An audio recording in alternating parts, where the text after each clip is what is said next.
Men Bakiyev Bekpolat Kamilovich, oliy tayfali travmatolog, ortoped, tibbiyot fanlari nomzodi, dotsentman. 31 yillik tajribaga egaman. Bizda hozir klinikada asosiy qiladigan ishlarimiz tizza bo'g'imini kam invazivli, yuqori texnologik operatsiyalarni bajaramiz. Tizza bo'g'imida bo'ladigan barcha muammolarni konservativ va operativ yo'l bilan bartaraf qilish bilan shug'ullanamiz. Bizda asosan ko'p murojaat qiladigan bemorlar yoshlarda sport travmalari bilan bog'liq. Bu menisklarning jarohatlari, oldingi bussimon boylamning jarohatlari, orqa bussimon boylam jarohatlari yoki bo'lmasa birgalikda uchraydigan jarohatlar bilan murojaat qiladilar.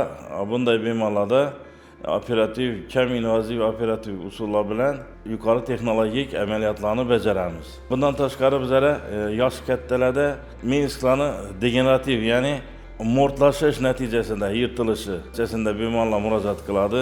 Bu bemorlar bir necha bor konservativ davolash muolajalarini o'tkazgandan keyin ikkinchi darajali bo'g'im yemirilish, uchinchi darajali bo'g'im yemirilishi yetib kelgandan keyin ko'pincha murojaat qiladilar. Bunday holatlarda ham biz tizza bo'g'imini kam invaziv yuqori texnologik operatsiyalarini bajaramiz. Bundan tashqari yana artritlar, bo'g'imning shamollash kasalliklari, bular bilan murojaat qiladilar. Bo'g'imning degenerativ distrofik kasalliklari, ya'ni artrozlar bilan murojaat qiladilar. Bunday vaqtlarda biz konservativ davolash usullaridan foydalanib bemorlarimizni davolaymiz. Bemorlarimiz menisk jarohatlaridan keyin, menisk degenerativ yirtilishlaridan keyin doktorlarning bir necha bor operativ davolasha ko'rsatma borligini aytishiga qaramasdan konservativ davolanadi. Konservativ davo nima? Konservativ davo tizza bo'g'imida bo'lib turgan jarayonni miyaga borishini vaqtinchalik to'xtatib turish. Bu asosan artrozni, ya'ni bo'g'im yemirilishini kuchayib ketishini olib keladi.